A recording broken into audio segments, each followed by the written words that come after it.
As a child, I noticed that when I cried, my father would smile. It was something I noted he did when he watched a woman in his life break down, like one of his sisters, his mom, or my mom, a smiling moment. For years, I thought two things. Perhaps I was either imagining it, or it was his way of kind of pacifying us. Like, there, I just called you a pig, but that's a cute animal, right? I had no idea it was actually common amongst narcissists, and even had a formal title: Demon Smirk Syndrome. One of the hardest parts about accepting your abuse is not simply accepting how much harm you allowed this person to commit towards you, but how much they enjoyed it in plain sight.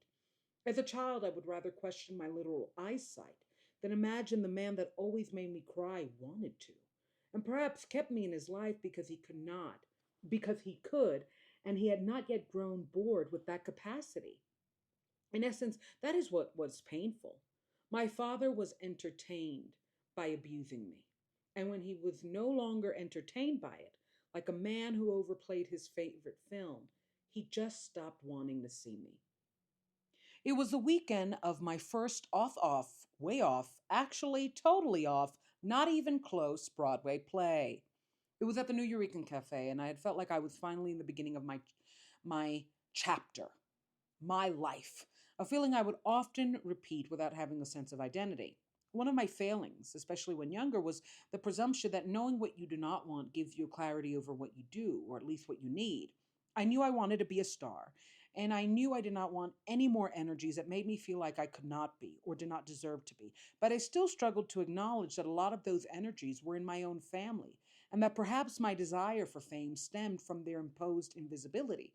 In the same way I always knew I would be famous, I did not realize it still would keep me in some degree invisible, at least to them. I'm sure I've told this story before. I ate my breakfast lunch at our fave diner, avocado tomato omelet with hash browns, while my father just had coffee. Another thing that narcissists do is withhold eating in front of you as an material symbol to an energetic tell that they are not feeling you right now. I was shocked by his distance and his cold. I set up the importance of these details of how we ate, the specificity of that weekend being my premiere theater weekend, and my first steps to my dreams because it is tremendously difficult to acknowledge I had a father that loved me wounded and wanted me to fail. Of all the times to be disappointed in me, especially after he promised to pay for my master's and reneged on our deal and promised to give me a recommendation for law school and reneged on that deal, he decided on that weekend to say what a lifetime of his actions had proved, but his words swore were not true. I don't love you, but we're going to work on that. He declared misty-eyed, as if he had said something important and true, which were capacities he did not have. Yet he demon smirked when he did, and I cried for hours, even as he dropped me off in the rain to take the train to my show. That day, my father died to me because I realized how useless it was to suffer for a man that enjoyed making others suffer. He held no regard to duty and honor beyond looking like he did, and I would never be anything but my father's dark truth beyond his lighter image. All right, let's discuss heal. I really cooked with that last line. I would never be anything but my father's dark truth beyond his lighter image. I might as well be Darth Vader, like, but it's true. I think my mother and me, and I'm sure there are a few other victims of my father, were the ones he allowed himself to reveal who he truly was. It's kind of like when you um that guy who's nice to everyone and then absolutely bullies and eviscerates that one person. It just throws us for a loop, you know? Especially in terms of numbers. Like, how could that, if 20 people are in the room and this guy is absolutely vicious and vitriolic to three, there's 17 people that think he's a saint and three people that can genuinely say he ruined their lives. The fact that my father was born ruined people's lives. Period. But there's some people who, especially strangers, that was a great guy. But it's that kind of analogy of there's people, I don't think my father was good at anything enough for how much harm he caused. And the thing about when my father said that, he said it with such a level of importance and like he was actually saying something that was morally true, which is, I don't love you. But the key to that is not just I do not love you, but we are going to work on that. Like, it's my fault. I've been failing. And what's so weird is my father wasn't that good of a father to any of his kids, even the ones he was kinder to. Like, they could have had a better dad. They could, everybody, there's a better grandfather, a better father, a better son, a better husband. Like, he wasn't that good at anything to act like he should have been earned. And when he said, but we're going to work on that, remember, this is, I put the scenario, and I think I've said this story before because I didn't realize how much. I know my father didn't love me, but love is also respect. Love is also peace. And those are things my father never gave to me. Love is also safety. And what's so interesting about reliving that moment is that I realized how many of my moments my father intentionally ruined and made about him. Sperm donor is one. Another theater night. I was the shine of the play, and because I called him sperm donor, and I called him sperm donor that night, yeah, because he was introducing. So, oh yeah, my daughter's the best. Oh yeah, my God. Oh yeah, she's the star. I birthed her. He acted like he birthed me, and all he ever did was deny and abuse me. So I got really pissed. I said, "This is my sperm donor," and people laughed. And if there's one thing a narcissist abuser does, is that he doesn't mind making you the joke, but God forbid you make him the joke. Because that was the thing of my father. He would make fun and bully, but he couldn't handle truth, let alone truth wrapped in humor. It's kind of why dictators can't handle comedians. Like Donald Trump's roast, every time they roast Donald Trump, you could just tell he's pissed. Dictators, narcissists, all, different degrees of the same energy, malice, just can't handle humor.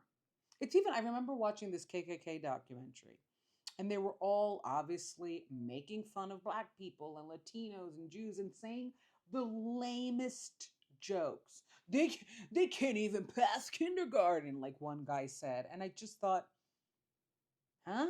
Like, it's not only that it wasn't funny, it's that it was weird, and it was like it was nothing, and it was just bullying without humor.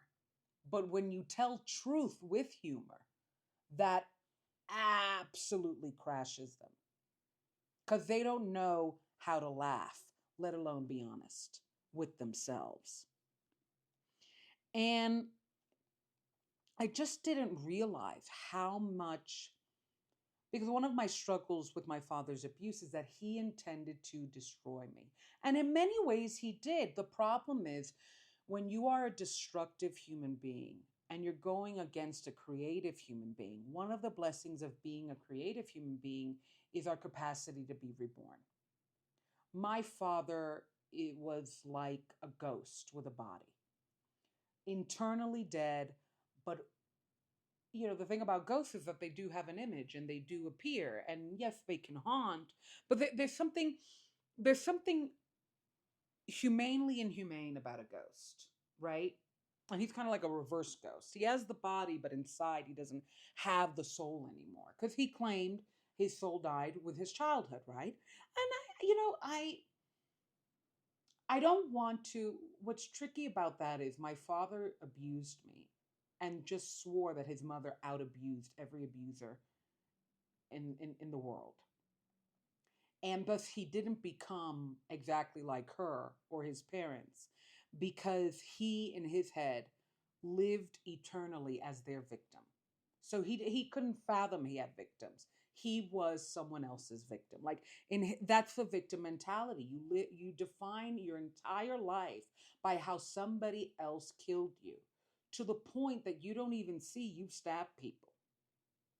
I mean, and that is something that I guess My father was very frustrated in the same way I was that his mother didn't fully acknowledge how horrible she was to him, allegedly, according to him. And it was this weird dynamic they had of I uh, my grandmother acknowledged that her son was evil, but didn't want to call him it, and certainly didn't want to take accountability for his evil. Like there's, I know I wasn't the best, but was I horrible enough for you to be bad, right? So it was a very strange relationship because here I am trying to compensate for somebody I know I hurt, but I can't believe that my hurt actually led them to be hurtful. And the polar opposite is my dad, who is hurting everybody, but doesn't want to be called hurtful because his mother hurt him. And I say that because often with abuse victims, it really is like a 50-50. There are people who, like me, were born from drug addicts, like my dad, and would never touch drugs. Or it's just like, there's just no need. I don't need it. I don't like, so cold turkey, right? Never did cocaine. There's just no need. Let him have all that. And then there are people who become full blown addicts because their father was a full blown addict, their sister, like it's this weird dynamic of it feels like a game of chance and choice. What are the chances that I came from an evil man and became a good human being? What are the chances? What is the choice? And I think my father, and it's something that I mention a lot of nature and nurture, from my father, his malicious nature was nurtured by the abuse of his mother. Again, he's saying she was abusive. I think my people pleasing nature, which is insecurity, which is toxic, was nurtured by his abuse. I have walked into a lot of relationships with no identity, really expecting things to just be great and different. And I say no identity, even though I have a fantastic personality, because of kind of what I mentioned. And it's something that I've noticed I do a lot, because I've said this before. I just always feel like this is it. This is the moment. This is when I'm gonna shine. I'm finally at my happy place, right? And I said it in a prior episode, University Lake. I went to college thinking this is when I'm finally gonna be liked and I'm gonna like everyone. And within a few months of college, I'm already having a roommate who arrogantly is judging me after I've been there for them. I'm like, well, freaking great. And this was, I graduated my master's. My mother kind of pressured me to re-enter my father's life, and I would do it again because we know about the reunion from hell that happened of like a year ago or two.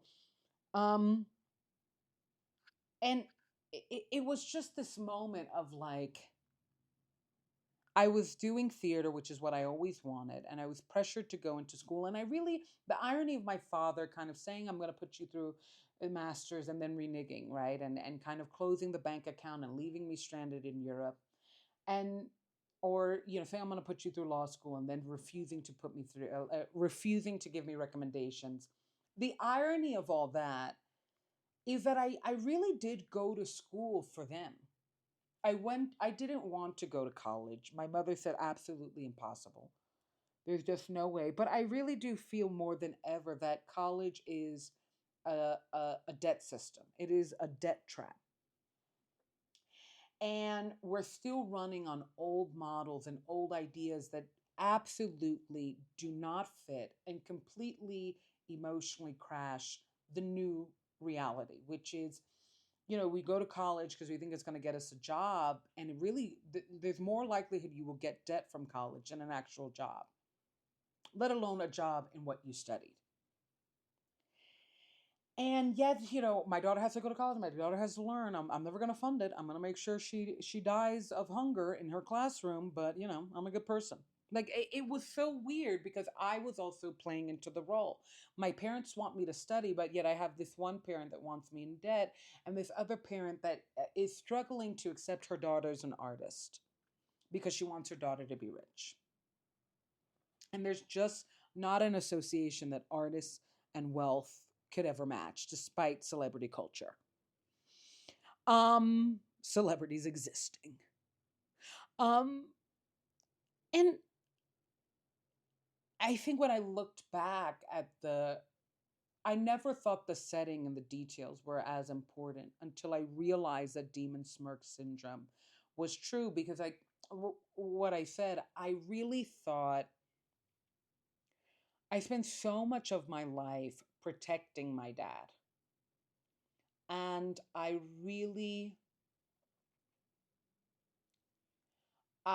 that moment when he said, I don't love you, but we're going to work on it, I realized how endangered I was because he was so lucky that I invited him to what I felt was a huge weekend and stepping stone to the life I wanted to live for me after he emotionally, psychologically, and financially eviscerated me through college and through my master's. Like he was lucky he was getting this chance, and he had no humility, no apologies, which he didn't have in the last time we met either. He just wanted to get rid of me without getting rid of me. You know, like I put you in the trash, but you throw yourself out garbage. And what's wild is, and when you realize your abuser is disgusting, I didn't realize that my dad was gross because I was so desperate to have a dad. But that's gross behavior, especially a man towards a woman, and especially a man towards a father towards their child. It was just really, really gross behavior. And of all the times to say I don't love you, that weekend, after all our history, it was a light switch that was devastating. But what's more devastating is I really thought I got rid of my dad and I got rid of that energy. And I'm going to do theater. And even though that theater experience was bad too, and I just, I can't act like I didn't find him in every male dynamic in some way, in every collaborator, in every business partner, in every lover, in every friend, even the gays. Just this consistent, this surprise that I have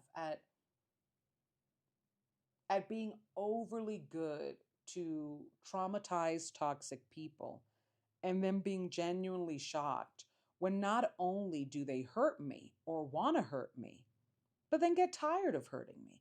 Because that was the thing about my dad. He convinced himself that he was good because his image was repaired. And he turned his image from this drug fiend that married multiple women and had multiple kids and abandoned selectively to I'm a lawyer, you know, like, and we helped the campaign. We helped the PR campaign because one thing that my father taught me about conning, and I think I've said this before, is, you know, often we talk about a con man or a narcissist will see the light you have and see that you don't see it. But they also see the wounds that you're missing. I don't think it's by chance that my father seduced and lied to women that had daddy issues or family issues or came from families that were very volatile and combustive. It's not like he picked women from healthy backgrounds. I don't think it's by chance that there's no way that my mother did not bond to my dad out of a feeling that their mothers were difficult because my mother thought my grandmother could be difficult and my father just thought my grandmother was evil incarnate, or and b they both were abandoned by their dads. My father's father, what's so weird is, and it's a red flag that I note now, My father always resented not knowing his father. I think he was 60, my grandmother was 16, and he was domestically violent. She escaped with my dad. And he would say, I wish I would have met him. And in a way it's like, what? I'm sorry, what? Now, and this is what I'm talking about, of like, kind of, I played down the fact that he always smiled when he caused somebody to have a mental breakdown.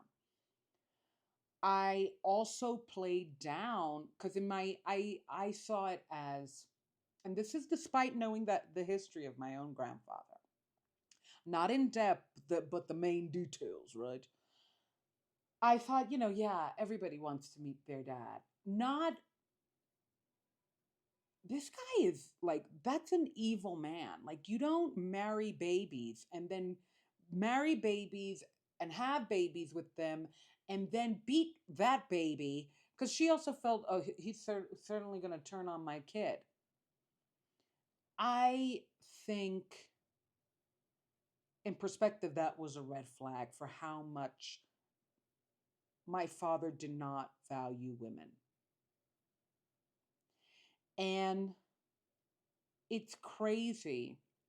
And I think what's crazy is I justify missing the red flags and kind of accepting abuse from my father because he was my father. And this is how, what's crazy dishonorable about him is that, like, I don't think he realized, for somebody that complained so much that he'd never met his dad, he didn't realize he was the only father I would ever know. Like, that was it. That he had no sense of duty. And sometimes I'm like, wow, like, I guess in the next life maybe I'll get a good one, but not in this one. And that the weight of that is like, whoa. And I think that's why I was held back, and eventually I held myself back. Trained to hold myself back from acknowledging I didn't have a dad via the women of my family. And then I just continued that MO. What I didn't expect was how I gave importance and weight to people that I could choose. Like, if you were my boyfriend, I thought I made everybody a false god. If I deemed you my bestie, I'm riding for you. But you don't even visit me when I'm sick. What? If I said you were my boyfriend, I'm riding for you. But you humiliate me in front of your friends. What?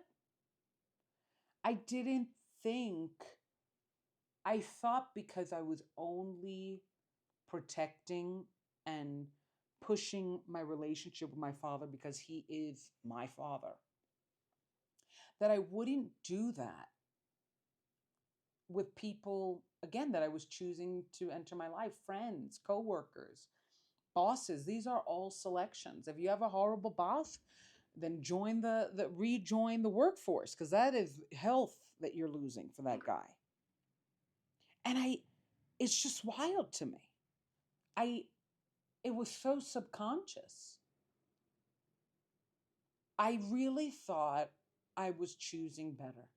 Because again, I knew what I didn't want, but I didn't know necessarily what I needed or what I did or how I wanted. Like the depth, which I think is where identity lies in, the layers, I was missing. I always knew I would be famous, but I didn't realize that it wasn't just this intuitive feeling that I would be famous. It was also a feeling of, I'm so invisible at home, I really need the world to see me. I didn't connect the two. I thought it was intuition because it was. I just know. I just know. But it's also, I felt invisible. I felt erased. And I was praised for it. Really praised. Check out daddyrecovery.com. Check out theandrewmusicall.com. And check out Hardin on all music platforms.